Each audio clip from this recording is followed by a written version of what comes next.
అసలు ఇంటర్వ్యూస్ లో ఏం అడుగుతారు? చాలా మందికి డౌట్ ఉంటది. నేను చాలా మందితో మాట్లాడుతుంటా కదా, ఇదే డౌట్. ఆలోచించి ఆలోచించి తర్జన భర్జన అయిపోతుంటారు.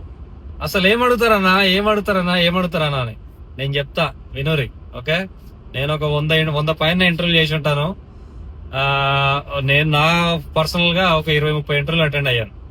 రైట్, అంతకుముందు ఫస్ట్ ఫాలో చేసుకోరు, లైక్ చేసుకోరి, చెప్తున్నా వినోరి. ఇంటర్వ్యూలల్లా జనరల్ గా ఏమడుగుతారంటే, నీ సివిలో ఉన్నది, వాళ్ళ జాబ్ డిస్క్రిప్షన్ లో ఉన్నది, ఈ రెండిట్లలో ఉన్నాయో అడుగుతారు. వేరే ముచ్చటనే లేదు, అడగరు. ఇక అర్థమైనా? నువ్వు సివిలో ఏం పెట్టినావు, వాళ్ళ జాబ్ డిస్క్రిప్షన్ లో ఏముంది, దాంట్లోకి వెళ్ళి అడుగుతారు.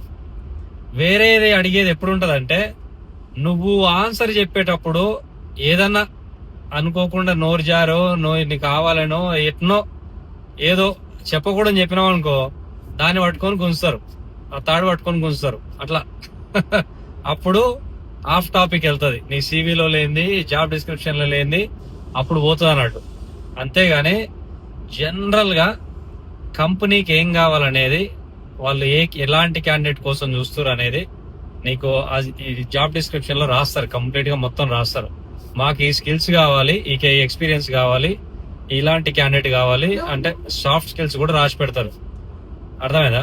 నువ్వు ఇంటర్వ్యూకి వెళ్ళేటప్పుడు ఎప్పుడైనా, ఆల్రెడీ దీని మీద వీడియో చేశాను చూడండి, ఇంటర్వ్యూకి వెళ్ళేటప్పుడు ఎప్పుడైనా జాబ్ డిస్క్రిప్షన్ 1కి 10 సార్లు చదవాలి, కనీసం ఒక 5 సార్లు చదవాలి. చదివితే నీకు జాబ్ డిస్క్రిప్షన్ అనేది ఇట్లా మైండ్ లో మొత్తం ఉండాలి అంతే. ఇక ఇంటర్వ్యూకి వెళ్ళేటప్పుడు అప్పుడు వాడు ఏ క్వశ్చన్ అడిగినా గానీ నీకు అల్కే వస్తుంది అన్నట్టు. జాబ్ డిస్క్రిప్షన్ చదివేటప్పుడు నీకు మళ్ళీ ఏమైనా తెలియకపోతే నేర్చుకుంటావు అన్నట్టు. మళ్ళీ నీ సీవీగా నువ్వు ఏం లేదు, అర్ధరాత్రి నిద్రలేపు అడిగినా కానీ నీ సీవీలో ఏముందో చెప్పేటప్పుడు ఉండాలి. అర్థమైనా?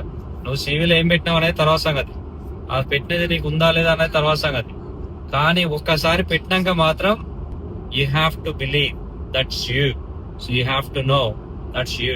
ఓకే, సో జనరల్ గా అదే అడుగుతారు. అబ్బా, నీ సీవీలో ఉన్న ప్రతి దాని గురించి నువ్వు 1-2 నిమిషాలు మాట్లాడగలిగేటట్టు ఉండాలి. మరీ నువ్వు ఎక్స్పర్ట్ అయి ఉండాల్సిన అవసరం లేదు. ప్లస్ జాబ్ డిస్క్రిప్షన్ లో ఏముందో దానంతా తెలిసి ఉండాలి, దాని గురించి కూడా కొంచెం మాట్లాడగలిగి ఉండాలి. దీన్ని మ్యాచ్అప్ చేసి నేనే తోపు అన్నట్టు చెప్పాలి. అర్థమైనా? This is marketing, you're selling yourself, you need to showcase your the best candidate. Okay, plus నీ యాటిట్యూడ్, నీ సాఫ్ట్ స్కిల్స్, నీ బాడీ లాంగ్వేజ్, ఇవన్నీ everything plays a role on the day. Okay, hopefully that helps. Follow for more. All the best.